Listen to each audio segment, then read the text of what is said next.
والصلاة والسلام على سيدنا محمد وعلى آله وأصحابه أجمعين أما بعد.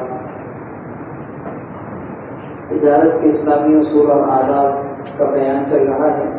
ان میں سے ایک اصول یہ بھی ہے کہ کوئی بھی چیز خریدتے بیچتے ہوئے انسان کو زبردستی نہیں کرنی چاہیے. رضامندی کے ساتھ آپس میں معاملات کو طے کرنا چاہیے. کسی کو پریشرائز کرنا، کسی پر فورس کرنا اور اس کو کسی تیسرے تھرڈ پارٹی کے ذریعے سے فورس کر کے اس کو اس بات پر مجبور کرنا کہ وہ یہ معاملہ کر دے، یہ جائز نہیں، شرعاً جائز نہیں. خود قرآن کریم میں بھی اللہ تبارک و تعالیٰ نے سورۃ النساء کے اندر اس بات کی باقاعدہ شرط ذکر کی ہے کہ تم لوگ آپس میں کوئی ایک دوسرے کا مال غلط طریقے سے مت کھایا کرو. ہاں، کھانے کا جو طریقہ ہے وہ یہ کہ تم آپس میں تجارت کرو، لیکن تجارت رضامندی کے ساتھ ہونی چاہیے. اگر رضامندی نہ ہو اور زبردستی کوئی مجبور ہو کر آپ کو سودا کر بھی دے تو وہ چیز آپ کے لیے درست نہیں. ہمارے یہاں بعض اوقات ایسا ہوتا ہے کہ کسی کو فورس کیا جا رہا ہوتا ہے، پریشرائز کیا جا رہا ہوتا ہے، یا اپنے کوئی سورسز استعمال کیے جا رہے ہوتے ہیں. کوئی مکان، پلاٹ یا کوئی زمین پسند آ گئی تو صورت میں اگر وہ نہ بیچے تو دھمکیاں دیتے ہیں. گاؤں دیہات کے اندر بعض اوقات کوئی زمین اگر ہمیں اپنی زمین کے برابر میں چاہیے، ہم کہتے ہیں بیچو. اگر شرافت سے نہیں بیچو گے تو پھر دھمکیاں دیتے ہیں. اب اس دھمکیوں کے نتیجے میں وہ انسان اپنی عزت بچانے کے لیے، اپنی جان بچانے کے لیے کہتے ہیں چلو ٹھیک ہے، مرتا کیا نہ کرتا کہ یہ چیز مجھ سے چھین جائے گی، بہتر یہ کہ چلو جیسے تیسے میں بیچ دوں. یہ چیز، یہ کوئی تجارت نہیں ہے، یہ تو غصب ہے، یہ تو ڈاکہ ہے. جیسے آپ کسی سے زبردستی گن پوائنٹ پہ آپ پیسہ نکالیں، چھینا جبکہ اسی طریقے سے پیسے دے کر کسی سے زبردستی چیز لیں، یہ بھی چھینا جبکہ. نبی کریم صلی اللہ علیہ وسلم نے اس چیز سے منع فرمایا. اسی طریقے سے یہ بھی ایک تجارت کا اہم اصول ہے کہ کسی کی مجبوری سے ناجائز فائدہ نہیں اٹھانا چاہیے. بعض اوقات ایسا ہوتا ہے کہ کوئی شخص مقروض ہو گیا اور قرضوں کے بوجھ تلے دبا ہوا ہے، اپنے قرضوں سے خلاصی حاصل کرنے کے لیے وہ اپنا مکان، اپنا پلاٹ یا اپنا ساز و سامان کونے کونے بیچ رہا ہو. ایسی صورتحال پیش آ جاتی ہے. دیکھا ہوگا آپ نے بعض اوقات ایک انسان اپنے قرضوں کی ادائیگی کے لیے کونے کونے سامان بیچ رہا ہو. نبی کریم صلی اللہ علیہ وسلم نے ہمیں اس چیز سے منع کیا کہ اخلاقیات کا تقاضا یہ کہ آپ اس کو اس کی جو مارکیٹ ویلیو کی قیمت ہے وہ اس کو دیں. اگرچہ آپ اس سے کم دام میں خرید لیں کیونکہ اس سامان کو کوئی خریدنے کے لیے تیار نہیں ہو رہا. آپ کہتے ہیں میں خریدنے کے لیے تیار ہوں لیکن میں اتنے پیسے دوں گا، اور وہ اتنے کم آپ نے دام بتائیں کہ اگر آپ خود ہو کر اس کی جگہ پر تو آپ اس دام میں نہ بیچتے، اور وہ بھی نہ بیچتا، وہی کیوں بیچ رہا ہے؟ اس لیے کہ وہ بھی مجبور ہے. تو کونے کونے دام میں بعض اوقات کسی کی مجبوری سے ناجائز فائدہ اٹھانے کے لیے لوگ رش لگا دیتے ہیں کہ جی سیل لگی. حالانکہ کسی کی مجبوری سے ناجائز فائدہ اٹھانا شرعاً درست نہیں. آپ کو تو اس موقع پر اس کی مدد کرنی چاہیے تھی. آپ اس کو کم دام میں پیسے دے کر چیز لے رہے ہیں، اور ہونا تو یہ چاہیے تھا، اخلاقیات کا تقاضا تو یہ تھا کہ آپ اس کی بیچارے کی مدد کر دیں. آپ نے مدد کیا کر کے اس کی جیب کاٹنا شروع کر دی. نبی کریم صلی اللہ علیہ وسلم نے اس طرح کی کسی کی مجبوری سے ناجائز فائدہ اٹھانے سے منع کیا. اسی طریقے سے تجارت کا ایک اصول یہ ہے کہ بے کے اندر، آپس میں معاملات کے اندر، خرید و فروخت کے اندر غلط قسم کی شرطیں نہیں لگانی چاہیے. ایک معاملہ ہو رہا ہے، آپ نے کوئی چیز کسی کو بیچی، آپ بیچتے ہوئے یہ شرط لگا رہے ہیں کہ یہ گاڑی آپ کو بیچ رہا ہوں لیکن شرط یہ ہے کہ آپ اس کو 3 مہینے تک مجھے چلانے دیں. بھائی معاملہ جب ہو رہا ہے، وہ آپ کو پیسے دے رہا ہے، آپ اس کو چیز دے رہے ہیں، تو اب اس میں یہ کون سی شرط لگی کہ میں 2 دن تک 3 دن تک چلاؤں گا، 3 مہینے تک چلاؤں گا؟ اس طرح کی شرطیں لگانے سے شرعی مسئلہ یہ ہے کہ وہ جو معاملہ ہے وہ فاسد ہو جاتا ہے. اس کو ہم کہتے ہیں بے فاسد.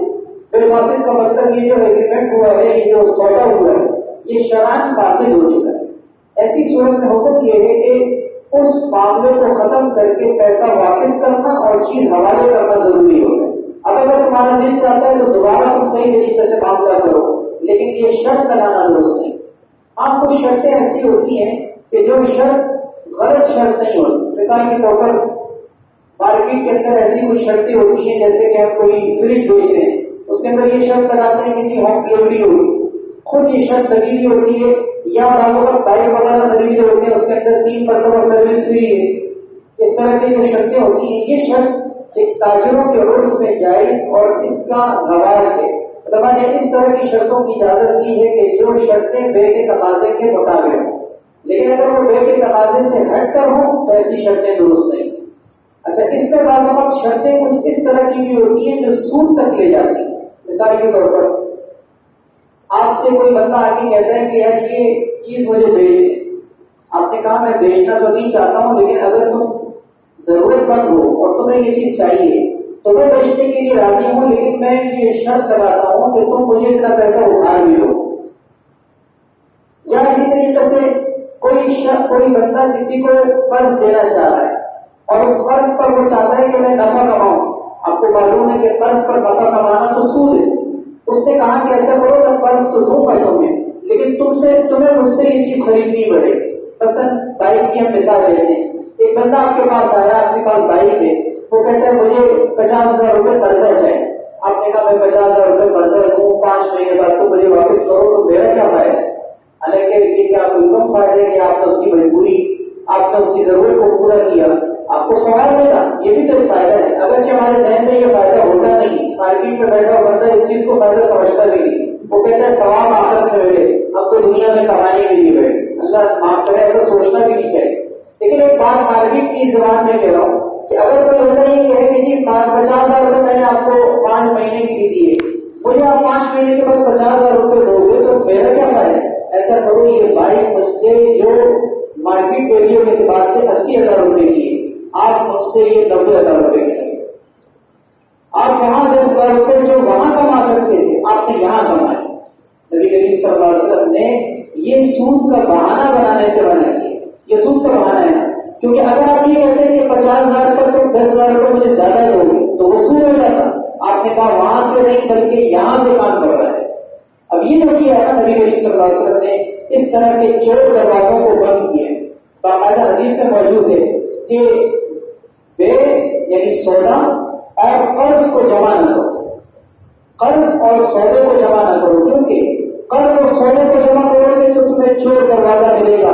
جو قرض پر تم نفع کما سکتے تھے اور سود ہوتا، تم نے بچنے کے لیے ادھر سودے پر وہ نفع کمانا شروع کر دیا۔ اب اگلا بندہ وہ ظاہر ہے کہ 80,000 روپے کی بائک 1,00,000 روپے میں خریدے گا نہیں اگر عام حالت میں ہوتا، لیکن یہاں وہ خریدنے کا مجبور ہوگا۔ کیوں؟ اس لیے کہ اس کو پتا ہے کہ اگر میں نہیں خریدوں گا تو مجھے 50,000 روپے قرض بھی نہیں ملے۔ اب یہ جو مجبور ہو کر اس نے جو آپ سے سودا کیا، آپ نے اس سے 10-20,000 روپے کما کر سود کمائے۔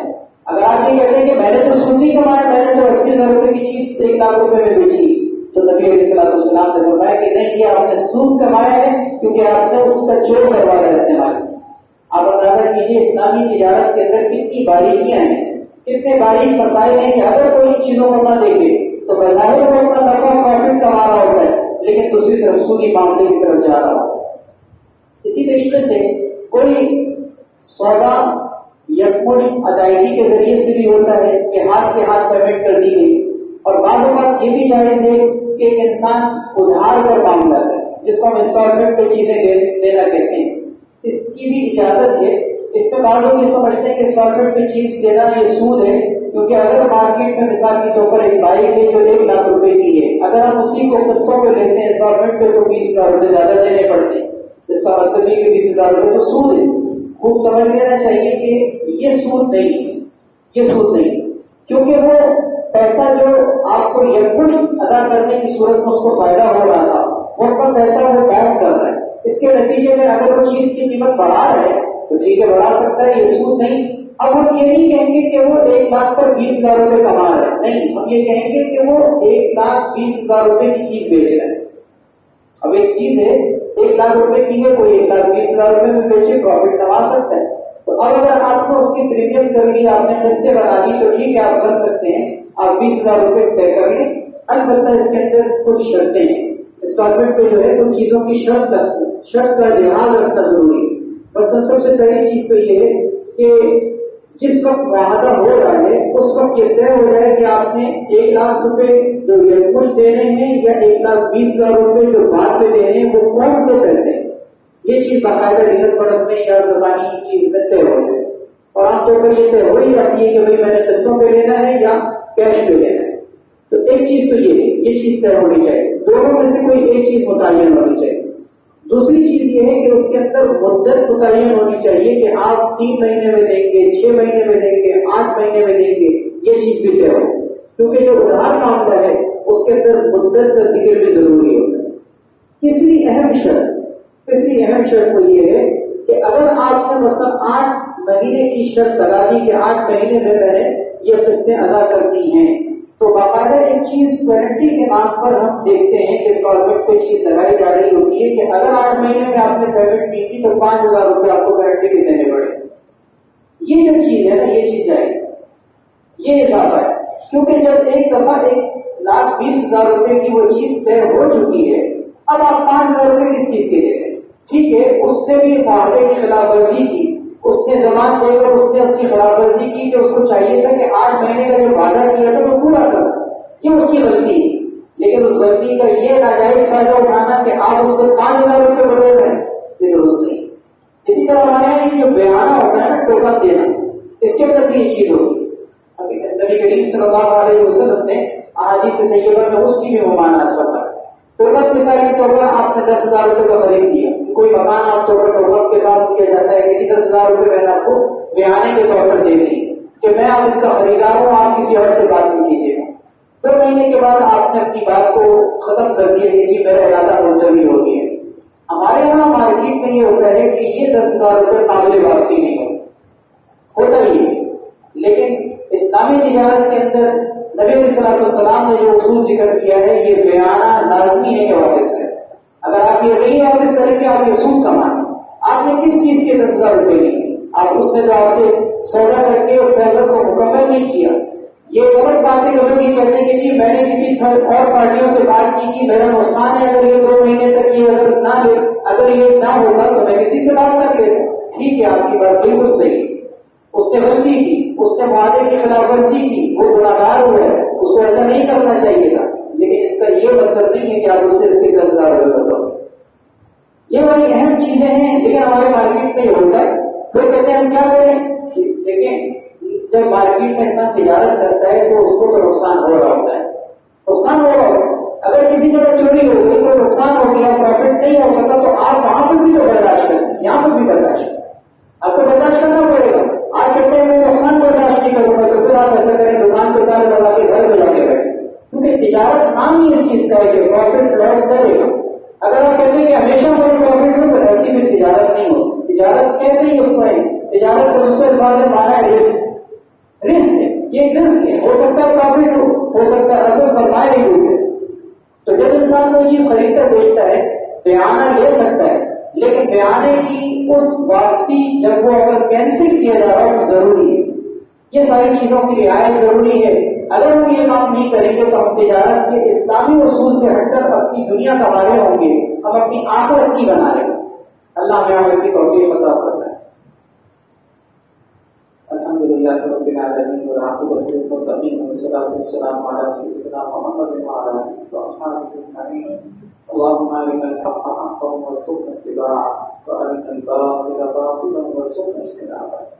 اللهم انا نسألك خير هذا اليوم وفتحه ونصره ونوره وبركته وهداه.